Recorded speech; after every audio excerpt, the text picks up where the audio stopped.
Meus irmãos, graça e paz, amém? Que privilégio poder estar aqui mais uma vez com vocês.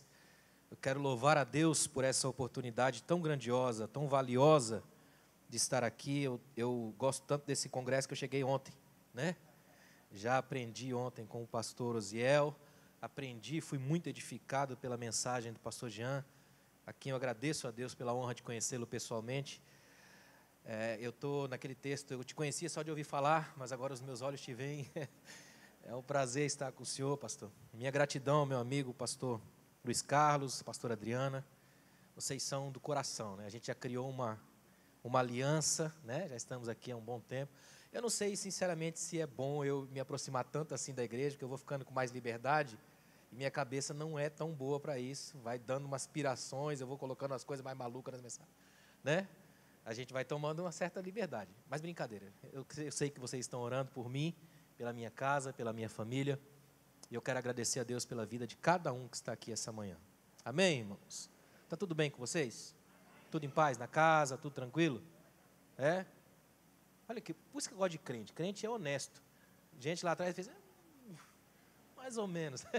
Que bom, é bom saber que tem gente aqui que está passando por crise, problemas. É sinal que a gente ainda lida com gente, né, irmãos?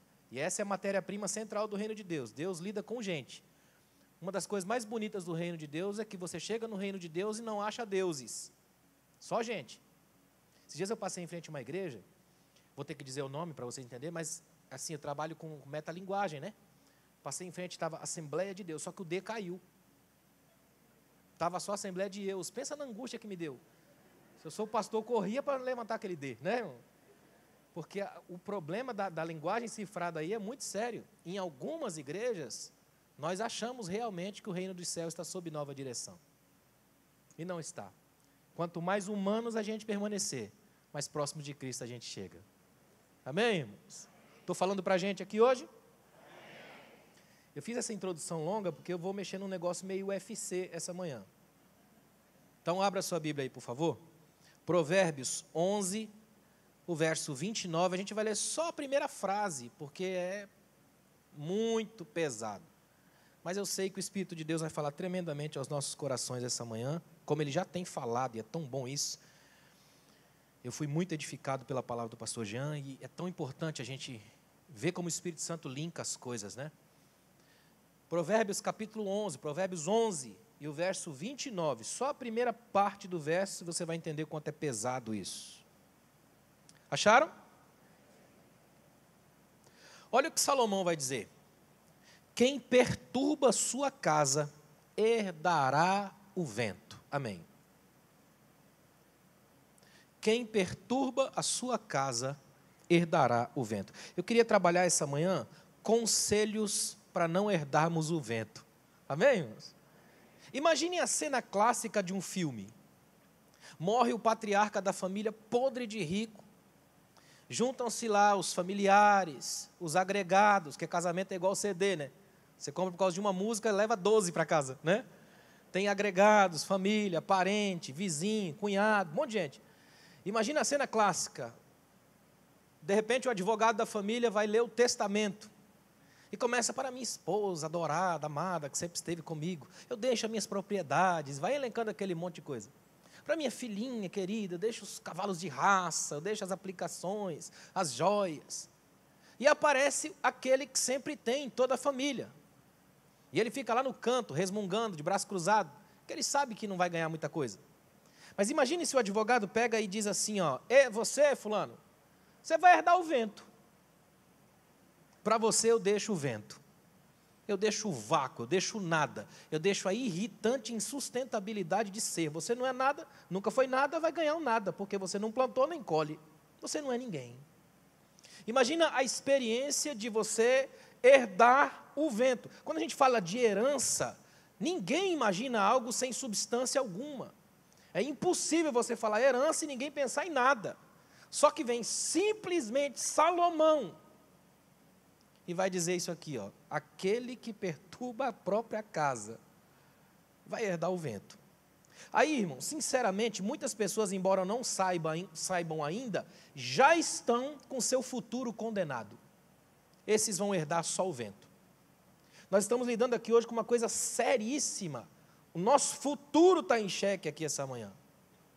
A pergunta que eu quero que provoque você, e eu vou na linhagem do pastor aqui, hoje não é um dia para descansar e talvez não para dormir, é para ficar provocado. O que é que você vai herdar? Algo de substância, algo básico, algo profundo ou só vento? Aquilo que é nada. E o vento aqui não é o lado bom da Bíblia. O vento sopra onde quer, o vento bom, o vento que ajuda, o vento do mar, nada disso. Esse vento aqui é cruel. É o vento que insiste em não ser absolutamente nada. Palavra irritante é a palavra nada. É o rompimento inesperado da expectativa. É eu te dar uma caixa de presente com um lacinho. Quando você abre, não tem nada. Pensa na raiva que dá. Herdar o vento. Escute uma coisa, esse assunto é tão sério que chega a ser estranho o fato de ser tão pouco abordado. Talvez seja porque o povo adora fingir que está tudo bem.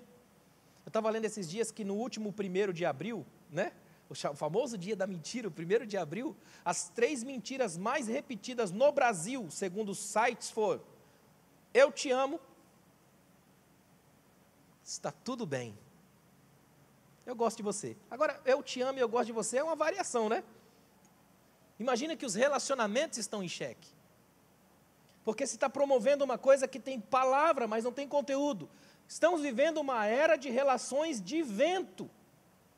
Nós vivemos numa geração, por exemplo, que é apaixonada por um ângulo. O indivíduo ajeita o ângulo, o cenário e faz uma selfie. A menina tirou uma selfie, um monte de areia, toda ajeitadinha, um biquíni, levantou, fez biquinho e tirou a foto. E postou: estou na praia. Quando postaram a foto completa e não só o ângulo dela, ela espalhou um monte de areia na frente da casa, no quintal da casa, e tirou a foto. Porque ela sabe que a nossa sociedade não vai investigar o âmbito maior da imagem, vai se apaixonar pelo ângulo. Nós vivemos uma geração apaixonada por um ângulo, por meias palavras. Somos uma geração plantadora de vento. E quem planta vento colhe tormentas.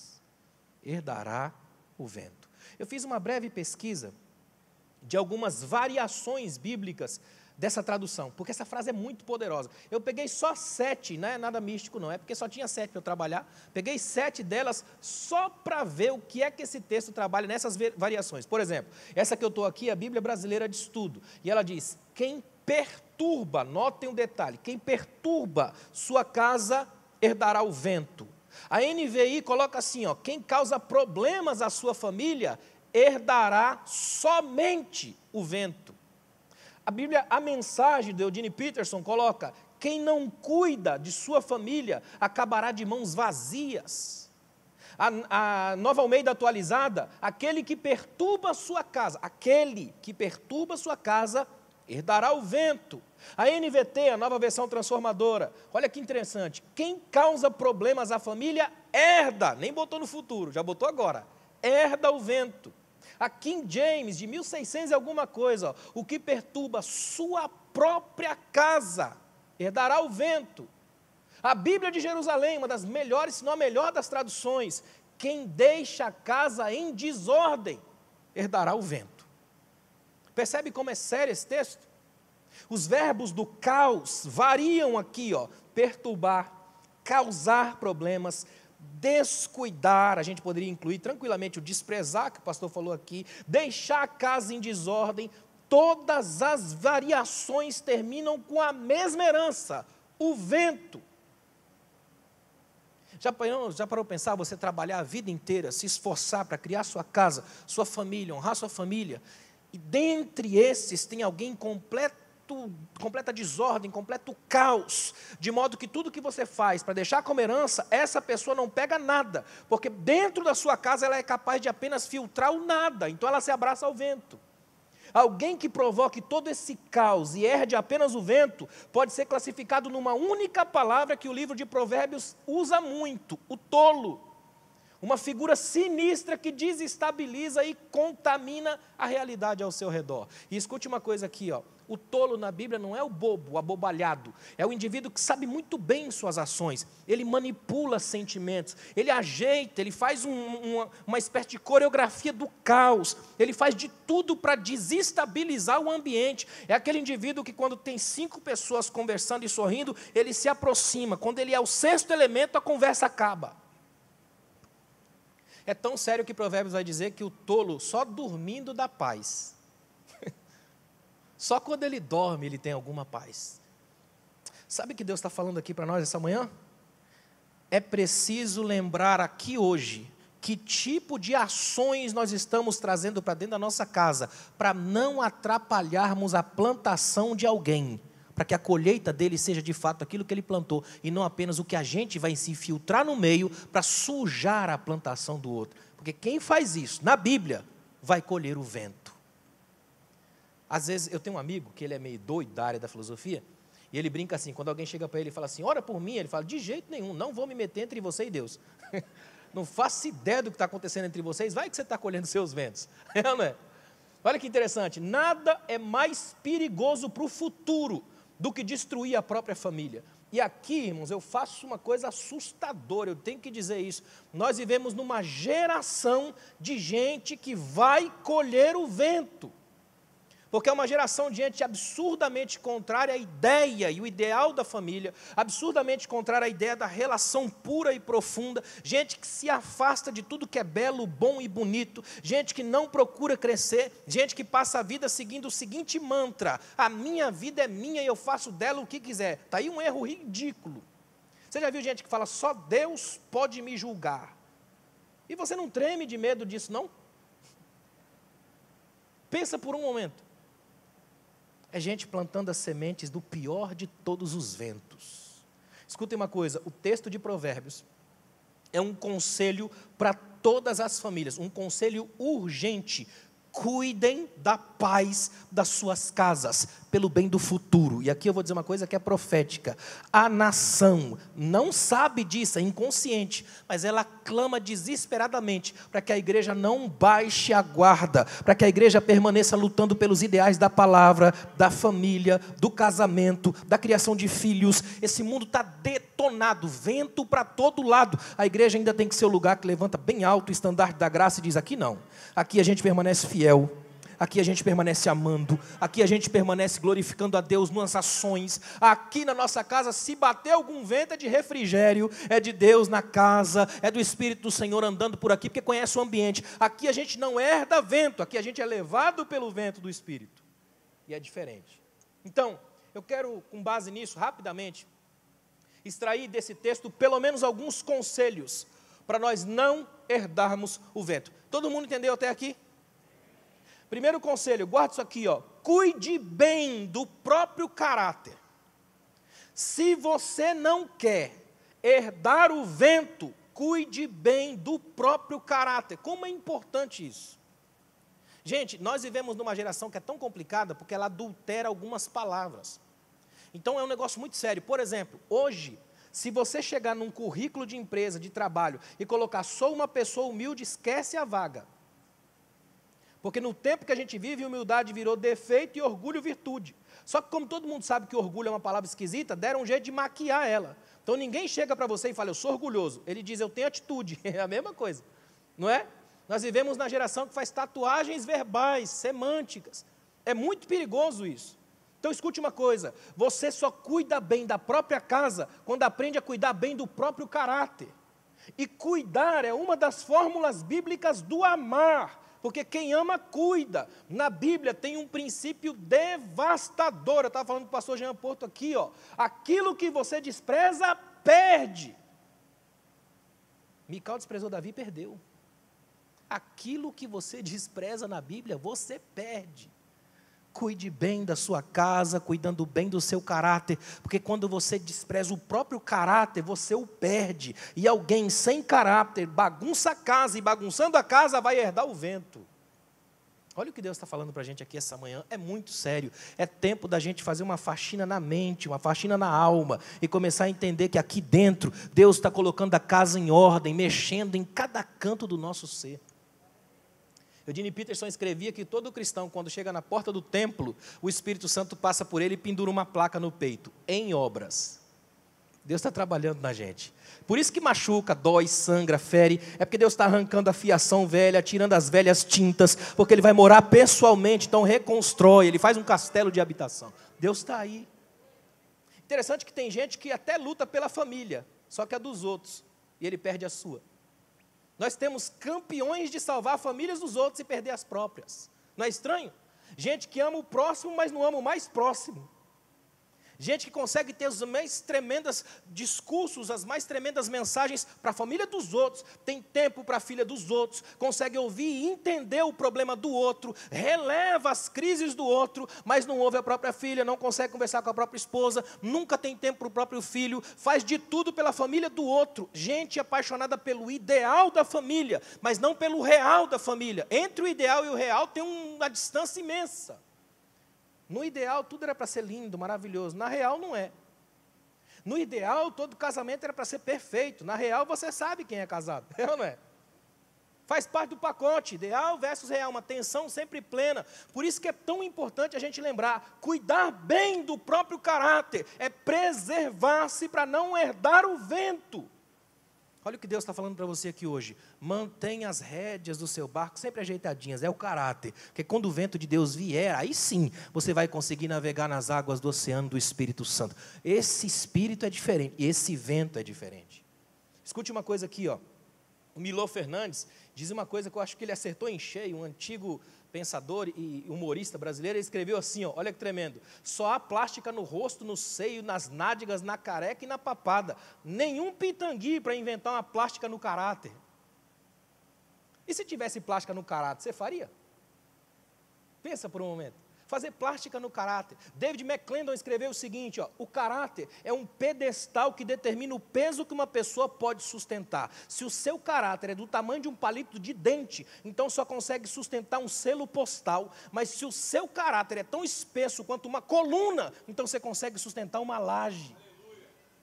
Olha o que Deus está falando para a gente aqui hoje. É tempo da gente fortalecer as bases do nosso caráter. Sabe como é que Deus faz isso com a gente? Ele faz com que a gente lide com tempos difíceis, com filhos complicados, relacionamentos turbulentos. Isso vai ajeitando a gente. É como faz para afinar um instrumento. Deus às vezes aperta, mas a gente chega no tom. Deus nos trouxe aqui hoje para lembrar a gente que mexe, machuca, aperta, sangra às vezes. Mas a gente sai livre. Uma vez livre, caráter intacto, a gente não herda o vento.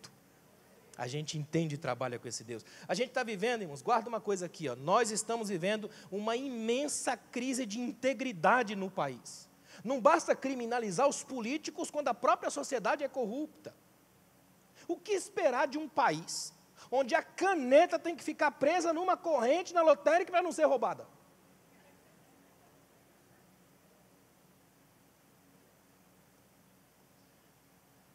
O cara te dá 10 centavos a mais de troco no caixa. Se você não devolve, é o quanto você vale. 10 centavos. Quando a gente cuida bem do próprio caráter, a gente não tenta fazer manipulações do sagrado aqui. Coisa mais tenebrosa que existe é na igreja. E a gente tentar fazer jogos de caráter e de mau caráter com o próprio Deus. Eu não chego cedo, aí eu peço para o anjo furar o pneu de alguém para eu poder estacionar no lugar. Meu filho pilantra não estuda, eu oro para o Senhor ajudar ele a passar no vestibular na mão grande, sagrada, gospel, divina. Como se Deus fosse o grande 171 divino. E o céu fosse um lugar onde se você gritar, pega ladrão, não fica um, meu irmão.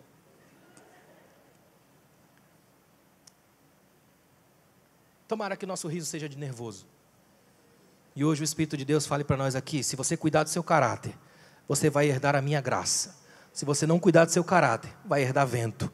Tomara que Deus te faça estender as mãos aqui hoje e só herdar bênçãos, vida, transformação, novos tempos, inspiração, recomeço. Porque não está perdido ainda, graças a Deus. Nós estamos aqui hoje para lembrar disso. O Espírito de Deus ainda trabalha com homens e mulheres de caráter. Gente que não se vende, gente que não se coloca na vitrine, gente que não negocia valores. Escute uma coisa assim, olha que tremendo: se você não quer herdar o vento, então é mais do que fundamental que você entenda quais são os valores que você trabalha, aquilo que enche a sua vida, aquilo que te dá prazer de verdade. A gente vive numa era muito complicada nesse aspecto, porque todos os lados onde você vai tem um jeito, uma manipulação, alguma coisa para fazer. Eu me lembro que logo quando eu comecei a ministrar, há uns 10, 12 anos atrás, e eu fui ministrar numa igreja no litoral de São Paulo. Aí no final do culto, o pastor leva a gente para jantar, aquela coisa toda. E no meio do jantar, o pastor vira para mim e fala assim: meu irmão, você vai explodir. Eu pensei até que era profético. Você vai explodir. Mas eu vou te dar um toque. E sempre que tem um mais do homem é problema. Se esse mais é de Deus, é fantástico. Quando é do homem, é crítico. Ele falou, vou te dar uma dica. Você tem que impostar a voz. Falou para mim, na mesa. Dá uns murros no púlpito. E aí você vai explodir. Você tem conteúdo. Você só precisa de ferocidade. É aquela lógica, a lógica que tem hoje, né? Você tem que ser um animal, você vai para cima. O cara falou para mim, pastor, seja a sua melhor versão. Eu brinquei, mas a minha melhor versão do ponto de vista bíblico sou eu morto. Não vivo mais eu, mas Cristo vive em mim. Né? Eu falei para o pastor, pastor, desculpa, mas é que o senhor falou que eu vou explodir. Só que eu não quero explodir, porque o que explode morre, eu só quero viver. A gente vive numa geração que está a todo momento em alta velocidade, esquece de ler as placas das sinalizações. Deus está dizendo para algumas pessoas, reduza, calma, tem obstáculo pela frente, radar, vai dar multa. Se você não cuidar do próprio caráter, vai herdar o vento. Deus está colocando uma sinalização gigante na placa, na rodovia da sua vida. O mais rápido que você puder. Pare hoje e enxergue que o seu caráter precisa de tratamento. Se você fizer isso, você já pode levantar a mão e dizer, graças a Deus, eu não estou na lista dos que vão herdar o vento. Eu estou cuidando do caráter, eu estou cuidando da alma. E o Espírito de Deus faz cirurgias interiores em mim. E eu sei quem eu sou hoje, para a glória de Deus. Não é porque eu mereço, mas porque a sua graça faz de mim o que de fato eu devo ser. Amém até aqui? Amém?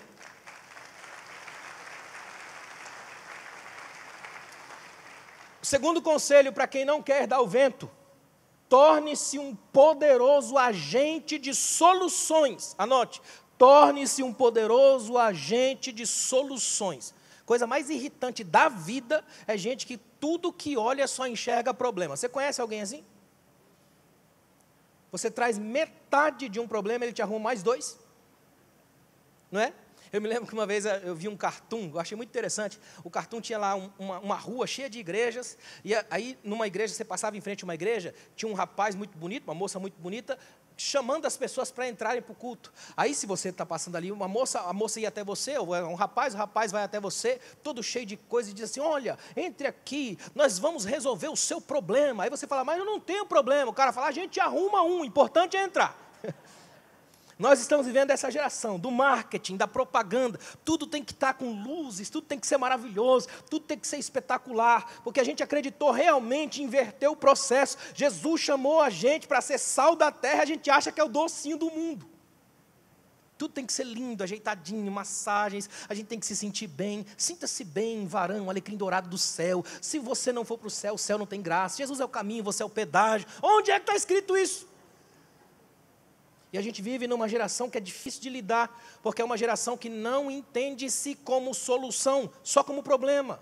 O tempo todo, você tem que ser cercado de mimos sagrados para ver se suporta a dor de viver quem é. É por isso que é uma geração que tem medo de espelho. Ela vive o tempo todo obcecada pelo que os outros dizem dela. Nós chegamos num nível, aqui eu falo como psicanalista, de que a gente está evoluindo no narciso. Uma geração narcisista é aquela que todo mundo olha para ele. No mito de Narciso tem uma mulher chamada Eco, uma ninfa, apaixonada por Narciso e condenada pelos deuses a dizer apenas a reverberação das últimas frases. Ela é Eco. Nós hoje não somos mais a geração de Narcisos, somos a geração de Ecos. Se você postar uma foto e ninguém recurtir, você está morto de ódio. Você precisa do Eco.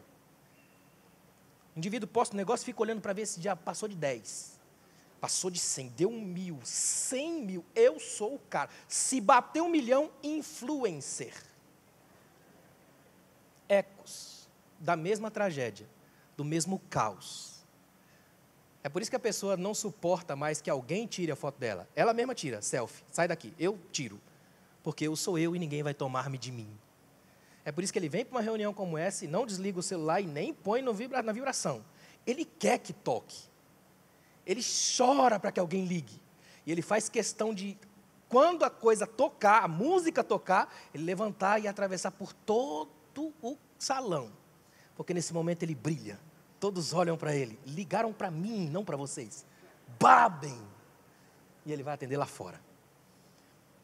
Fazer igual o irmão que numa igreja, dentro do culto, em plena ceia, domingo de manhã, toca, hoje é festa lá no meu AP. Pensa. Você é chamado a se tornar um agente de soluções e não um causador de problemas. Quem se torna o causador de problemas da própria casa vai herdar o vento. É Bíblia que diz isso. Você deixa de perturbar, esse verbo é muito importante, perturbar a própria casa, quando ao invés de só trazer problema, você se torna um poderoso agente de soluções. Eu vi uma cena numa igreja que foi uma das coisas mais interessantes que eu vi. Eu fui ministrar numa igreja e aí a gente sentado ali, de repente o pastor fala assim, domingo à noite, culto de domingo normal, o pastor fala, agora vamos ouvir o grupo das crianças cantar. E as crianças saem correndo para frente. Eu gosto de crianças por causa disso. Elas não estão nem aí para a nossa coisa adulta, né? Elas saem correndo tudo quanto é lado, junta tudo na frente, e quando elas estão na frente é que percebem que a irmã que rege, ou não estava, ou foi no banheiro, sumiu, desapareceu. E aí fica aquele problema, e agora as crianças já estão ali na frente. Olha a cena, eu vi isso. Uma menininha, que eu lembro até hoje, com a sainha rodadinha, cheia de bolinha, ela simplesmente plena, cheia de si. Ela sai lá de trás do grupo das crianças, pede para o rapaz trazer um caixote, lá coloca lá, ela sobe em cima, faz sinal para os músicos, os caras começam a tocar, ela rege tranquilamente o hino. O pastor estava do meu lado assim, eu falei, pode investir que é líder, na medula, essa é líder. Ela entendeu, não tem um problema, eu estou aqui. Cristiano Ronaldo, eu estou aqui. Sabe o que ela está dizendo? A partir de hoje, não interessa se faltou alguém, se eu estou aqui, não vai ter um problema, a gente vai cantar. Eu estou aqui para solucionar, eu estou aqui. Eu não vou herdar o vento, minha casa não vai se arrebentar, eu estou aqui. Se eu estou aqui, o Espírito de Deus está em mim, a minha casa vai vencer, a minha filha vai vencer, a minha esposa vai vencer. Eu estou aqui. Olha como é tremendo isso. Quando meu filho nasceu, eu estava lá na sala de parto, desesperado, porque eu fui criado sem pai, meu pai sumiu no mundo, eu não sei nem o nome completo dele, e quem perdeu foi ele, perdeu um filho top, um neto melhor ainda. E eu me lembro que fui lá para ver, né, minha esposa, minha filha, aquela coisa toda. Aí a enfermeira gritou assim no quarto, o pai vai dar o banho, vem ver. Aí encheu de enfermeira na porta para, né, tirar sarro, eu dando banho. Só que eu bem tranquilo, peguei meu filho, comecei a jogar, e ele estava chorando e tal, comecei a jogar água devagarzinho nele, fazer os movimentos que ela falava, oh, faz isso, faz aquilo. E ele foi parando de chorar, foi um momento de graça naquele dia. Porque aí ela encostou aqui em mim, e ela falou, foi a primeira vez que alguém de fora me chamou de pai. Ela encostou bem no meu ouvido e falou, pai, sabe por que ele parou de chorar? Eu disse, não, é porque ele está se sentindo seguro. Ele tem 17 anos hoje, e ele ainda fala quando eu volto, pai, ainda bem, agora eu estou seguro. Você é chamado para ser o agente de soluções da sua casa.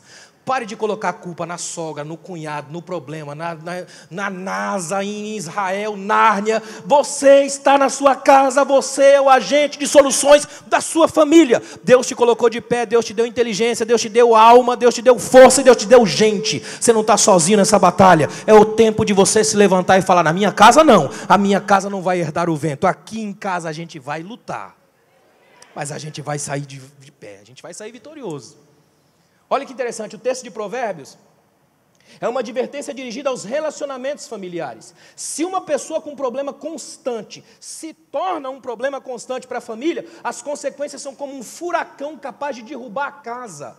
Porque escute uma coisa dolorosa que eu tenho para dizer, mas infelizmente tenho que falar. O fato de você estar atravessando um monte de dores não te legitima a se tornar uma dor para alguém. Porque tem gente que quando sofre, todo mundo tem que sofrer, senão fica complicado. Não é?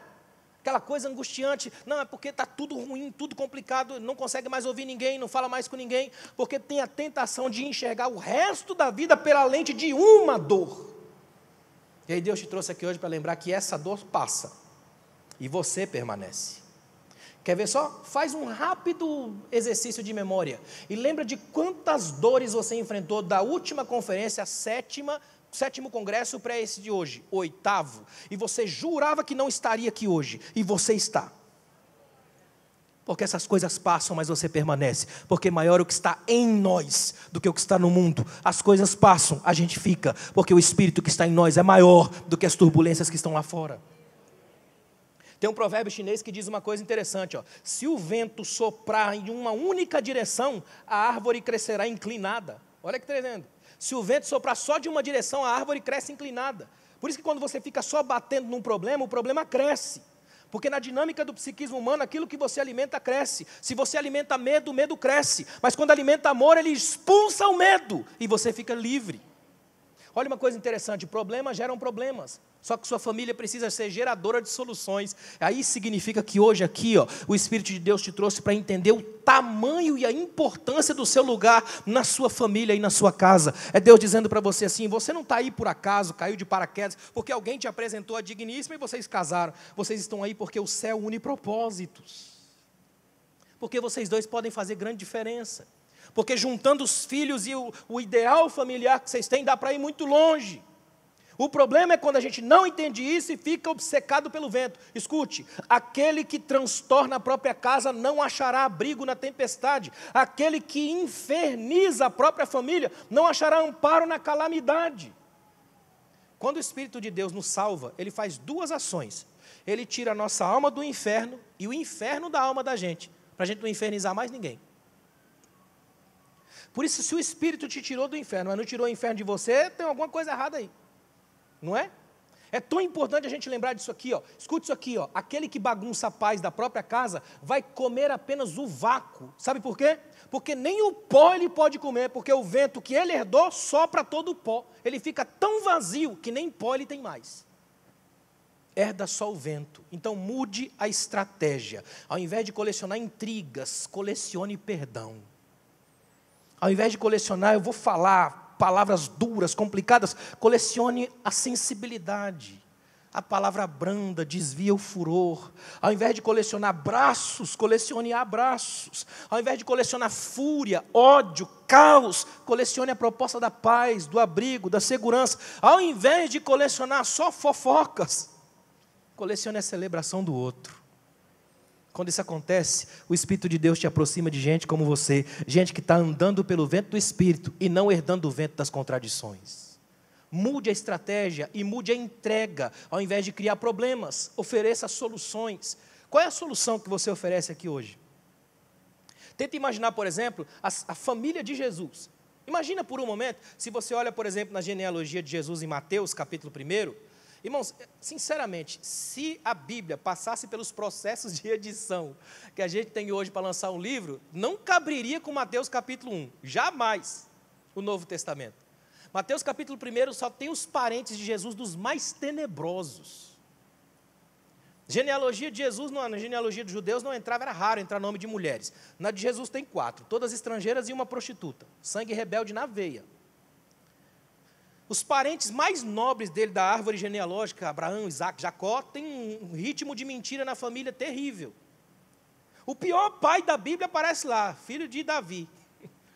E Davi é o único que aparece 2 vezes na genealogia. Um para redimir como pai e outra como abrir a lista dos reis. E aí só entra rei detonado, arrebentado.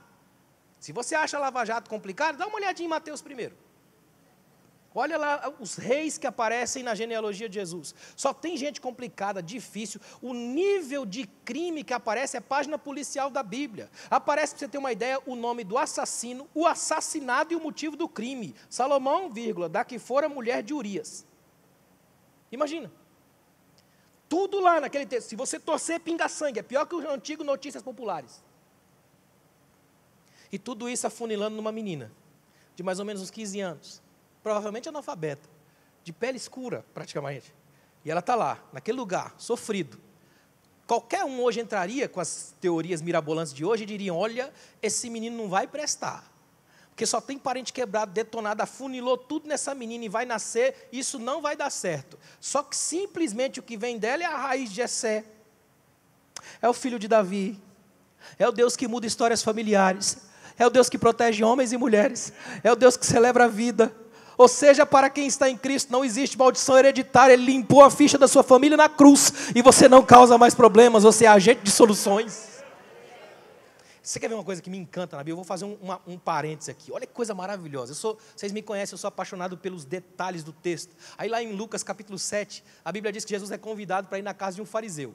Chega lá na casa do fariseu, o fariseu não quer Jesus para jantar, o fariseu quer análise, ele só quer saber quem é esse Jesus mais de perto, ele quer simplesmente chegar, dar uma olhada nele, porque na época, quando você convidava alguém para jantar na sua casa, você recebia a pessoa na porta, você lavava os pés dela, seu escravo fazia isso, você dava o beijo, o ósculo santo da pessoa e levava para dentro de casa, não fez nada disso com Jesus. Jesus chegou, simplesmente entrou, sentou e começou a comer. Aí a Bíblia vai dizer que entra uma mulher de má fama na cidade, não foi convidada, ela tumultua o ambiente, só que o texto é tão tremendo, que Lucas diz que ela entrou e ficou atrás de Jesus.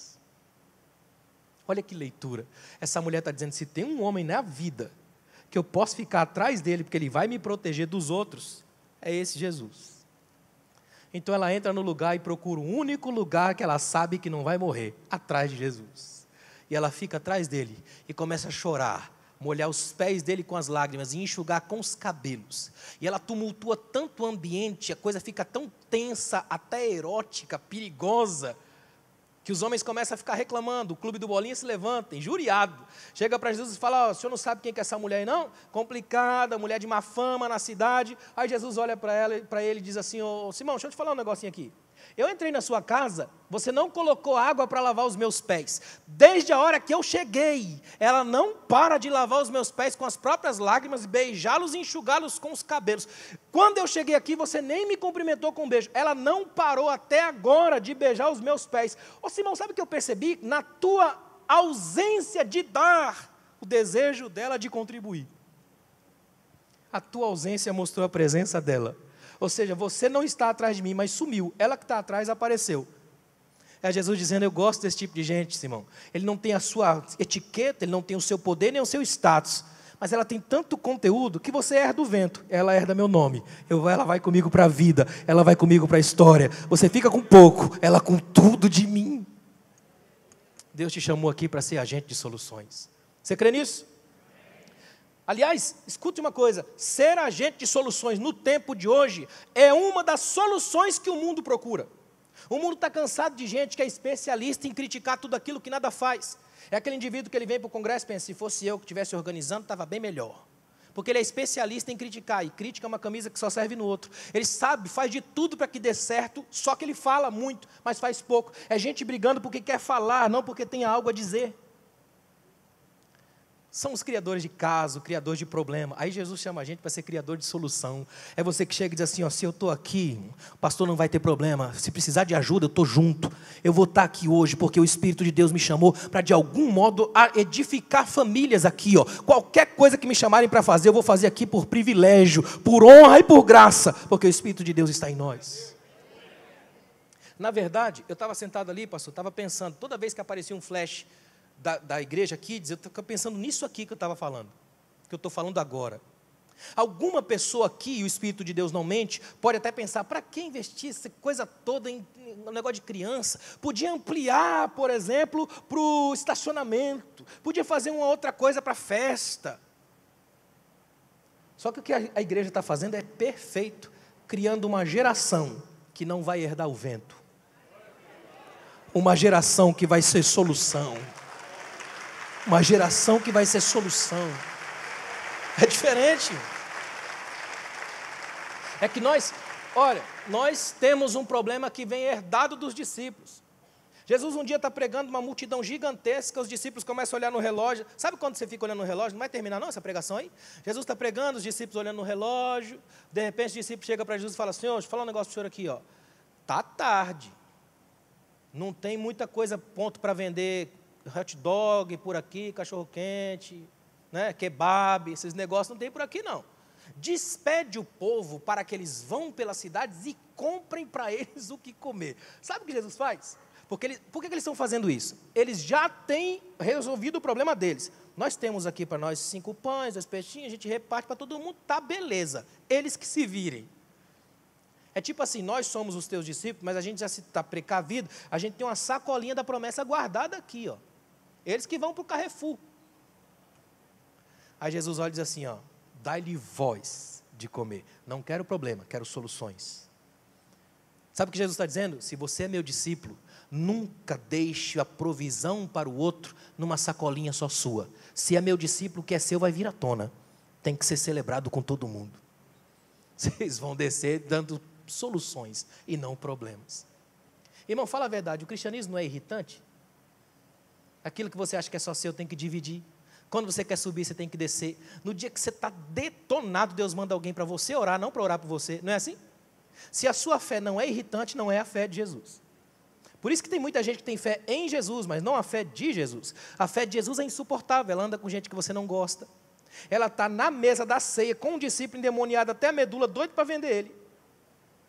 Aí Jesus disse que ele é o primogênito de muitos irmãos, você esperava o quê? Um monte de Einstein? Não tem!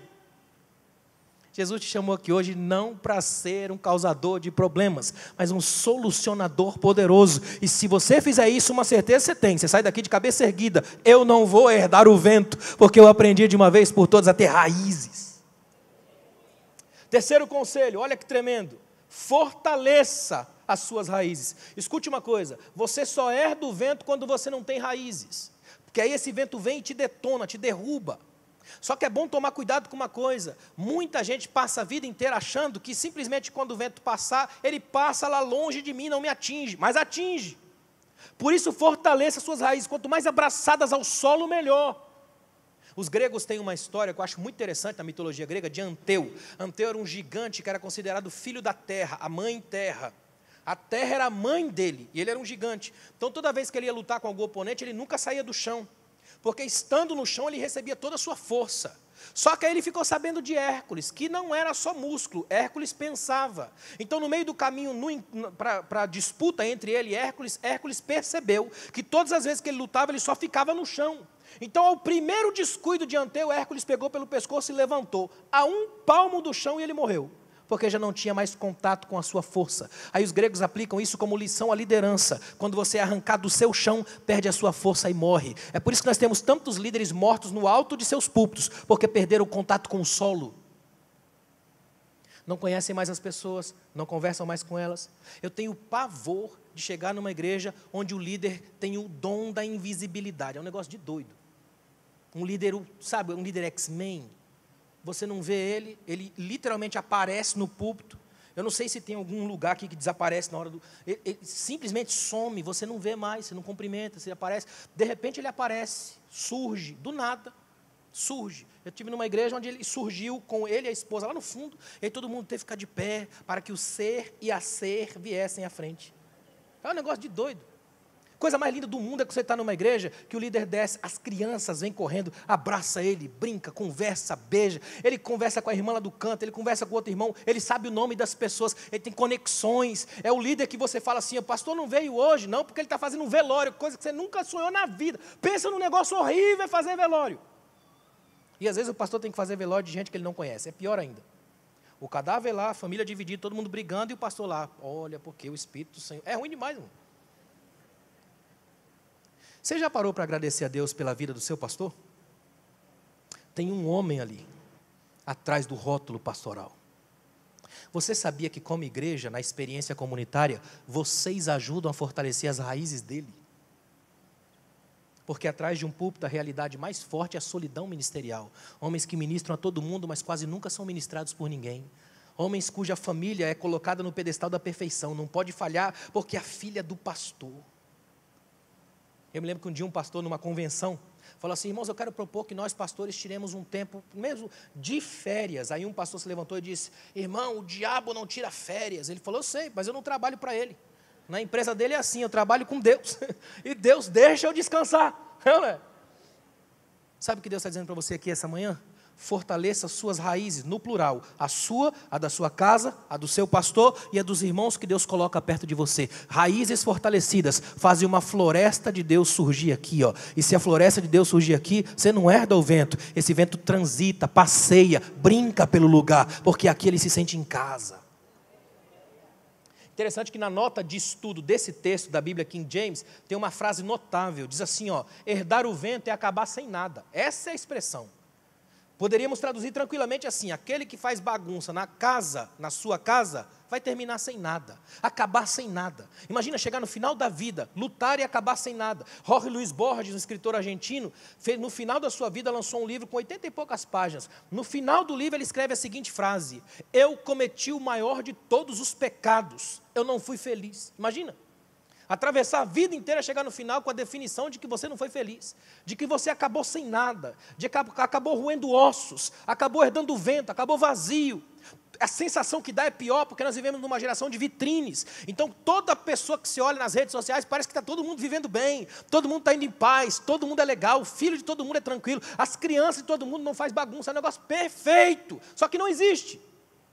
Nós vivemos numa geração que plastificou a mentira, e a mentira plástica, técnica, bem feita, como um quadro, expõe na cara da gente um fracasso humano o tempo todo, só que não nos contam que por trás daquela imagem tem quem tirou a foto, e quem tirou a foto tem problema, tem crise, e acredita naquela mentira para ver se consegue viver com a dor de ser. Aí Deus te trouxe aqui hoje para lembrar você que você não precisa de um monte de seguidor, de amigos que você nunca apertou a mão, você só precisa glorificar a Deus por essa pessoa sentada do seu lado, que te aquece com calor do corpo, e ainda continua dizendo para você aqui hoje, quando você cair, eu conte com a minha oração, eu vou estar aqui, e no dia que eu fraquejar, você me ajuda. Um ao outro ajudou, e é o seu companheiro de se esforço. A igreja é lugar de fortalecer raízes. Fortaleça as suas raízes. Olha que interessante, sem raízes na profundidade, não tem frutos no topo. Por isso tome cuidado com gente sem frutos, só folhas. São os chamados figueiras secas do cotidiano. Gente que tem muito folha, mas não tem fruto nenhum. Eu estava lendo um sermão de Charles Spurgeon, o príncipe dos pregadores, e ele pregou sobre as figueiras secas, e eu fiquei imaginando essa cena. Imagina, pastor, essa cena, Spurgeon, naquela época, 5.000 pessoas no tabernáculo metropolitano, sem microfone.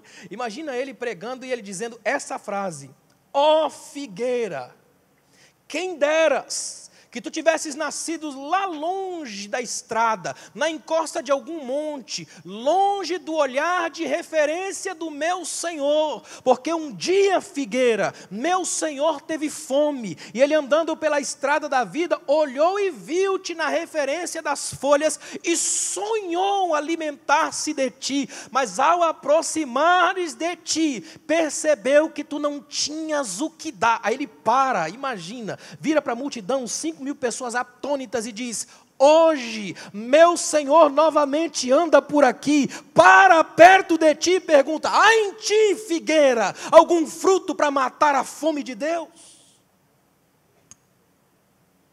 Tem alguma coisa em você hoje capaz de matar a fome de Deus? Porque eu acredito que Jesus está aqui hoje. E se Ele está aqui hoje, Ele está perto de você, dizendo: tem alguma coisa em você que pode matar a fome de Deus? E aí você pode dizer: Senhor, eu tenho aqui, eu tenho meus filhos, eu tenho a minha esposa, eu tenho meu esposo, eu tenho a minha casa, e a minha casa é o que o Senhor procura para usar nesse tempo, e eu te ofereço tudo, porque o que eu te ofereço eu sei que não vai sair das tuas mãos, e vai ser bênção para a tua glória, vai ser para transformar a história, vai ser para marcar gerações, vai ser para não herdar vento.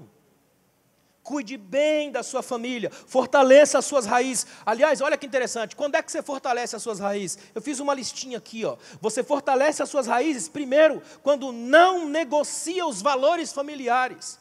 É você deixar muito claro: na minha casa, amor, perdão, justiça, verdade, serão valores essenciais. Eles não vão sair de cena.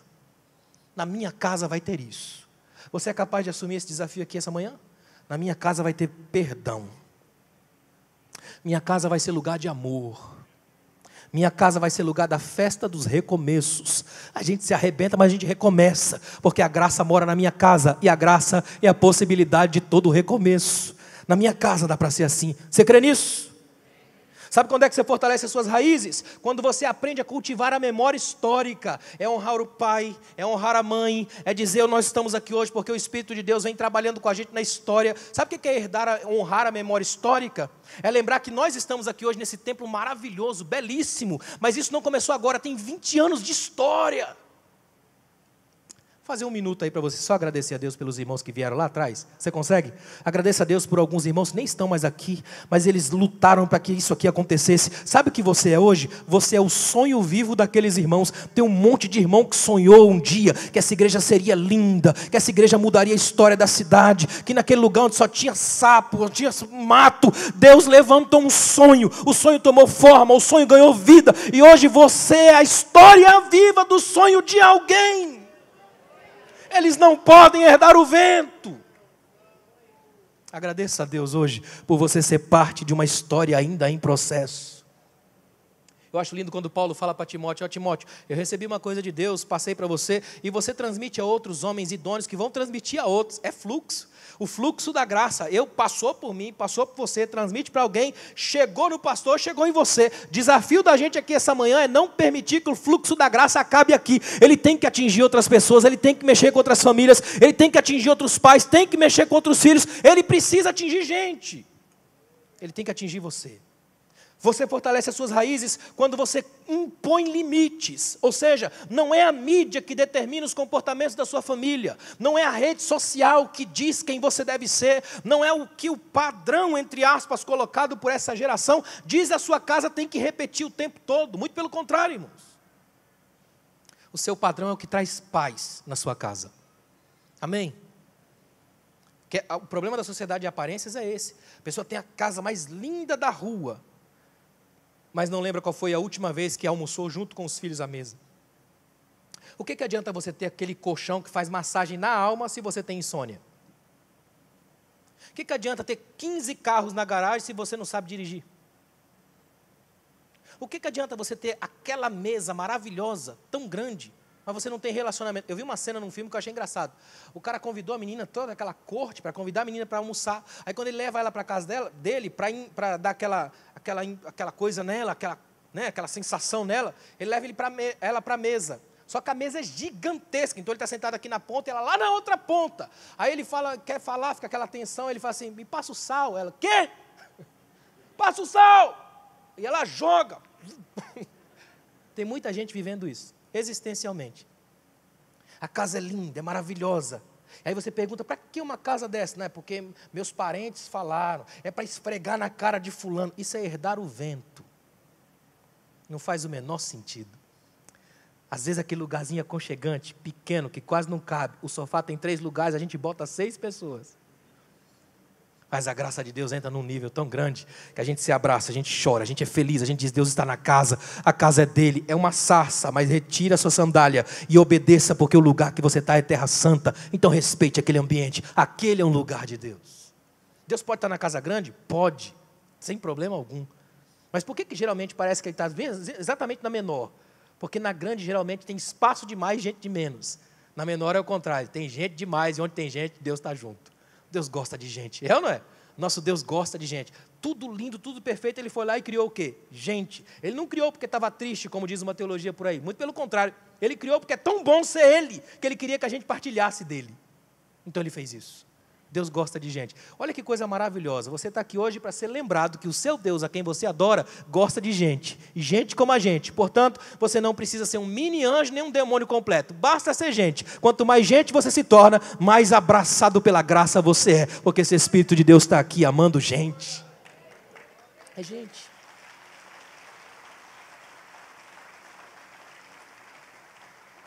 Sabe quando é que você fortalece as suas raízes? Quando você cuida das emoções.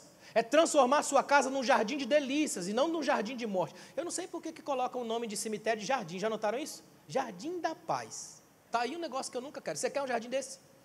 Você já percebeu, não sei aqui em Itaboraí, mas em alguns lugares pelo Brasil afora, ultimamente tem surgido o cemitério de rico. Eu não sei para quê. Qual é a diferença do chão para baixo? É tudo a mesma miséria.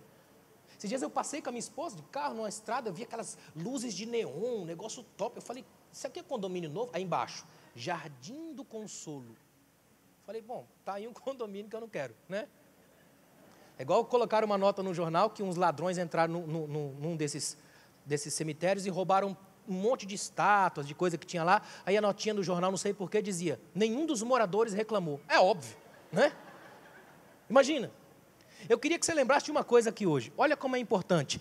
Que tipo de jardim você cultiva na sua casa? Um jardim de ódio, um jardim de morte, um jardim de silêncios absurdos, um jardim de ventos herdados, ou um jardim de graça, de flores, de cores, sabores, frutos, sons, porque o vento desse jardim é diferente, ele brinca com as folhas. Qual é o jardim que você está cultivando na sua casa? Você cultiva ele por emoções. É um lugar onde você não precisa gritar o tempo todo, porque seus argumentos são melhores do que o tom da sua voz. É um lugar onde as pessoas entram e saem e encontram alegria. Se na sua casa já aconteceu a seguinte cena: alguém chega na sua casa: não, eu só vim aqui porque aqui eu me sinto em paz. Glorifica a Deus.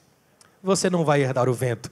Você vai andar com o Espírito do Senhor e é o Espírito da paz. E onde Ele está, Ele já deixou bem claro. Quem herda o vento é quem faz bagunça, mas quem anda com Jesus recebe. Deixo-vos a minha paz vos dou. Essa é a herança. E para terminar, olha que tremendo. Você fortalece as suas raízes quando você cultiva a espiritualidade familiar. Uma coisa que sumiu de muitas famílias é o culto familiar, a coisa de estar perto, de cantar um hino juntos, né? De pregar para a própria família. Pensa num negócio difícil, é você pregar assim para o seu filho e sua esposa olhando bem na sua cara, sabe exatamente quem você é. Imagina. Pensa por um momento, como é que é isso? Cultivar a espiritualidade familiar. Matthew Henry escreveu que onde você tiver uma tenda, Deus precisa ter um altar. Porque se Deus tiver um altar, onde você tiver uma tenda, não é mais a sua tenda, ali é o céu. Porque se Deus está ali, Ele celebra tudo. A graça, a paz, a alegria, a virtude, a bênção acontece lá. Quem tem raízes fortes, terá frutos para a eternidade. Você crê nisso? Amém?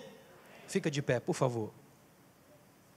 Escute uma coisa, a nossa casa precisa ser o primeiro território da nossa generosidade.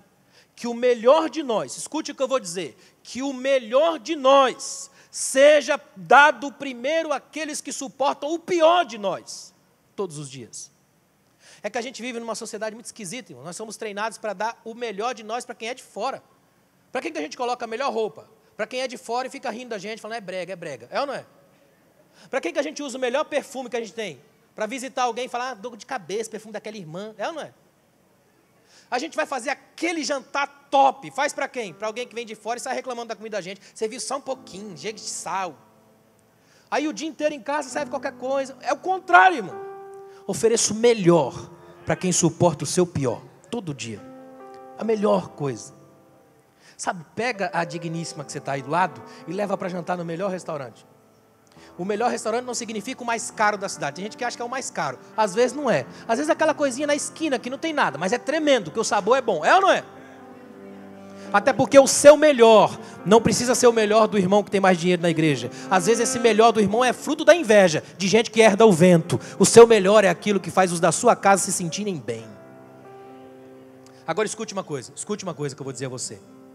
Se você está cuidando da sua família, tem cuidado dos seus filhos, da sua esposa, do seu esposo. Você tem dado o melhor de si.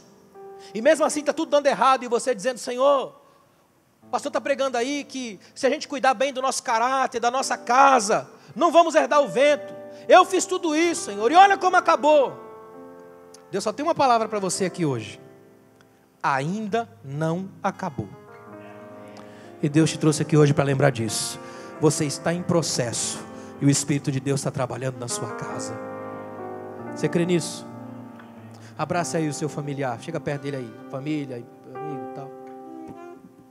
Eu quero orar com vocês. Ó Deus, obrigado por essa oportunidade, Pai. Obrigado por estarmos aqui hoje celebrando o Teu nome, Pai.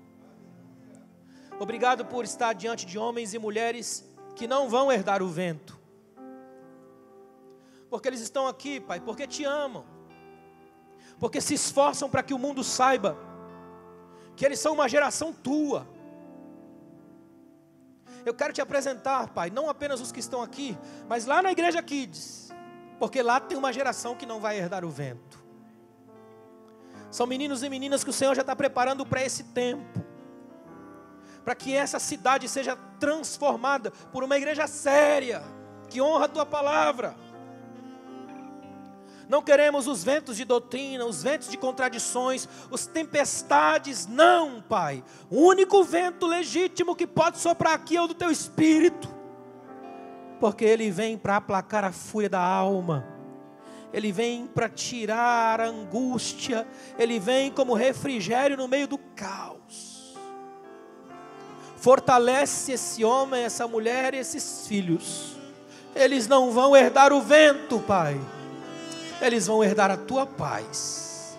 E a Tua graça estará neles. Obrigado, Jesus, por cada família aqui representada. Em nome de Jesus. Que Deus te abençoe.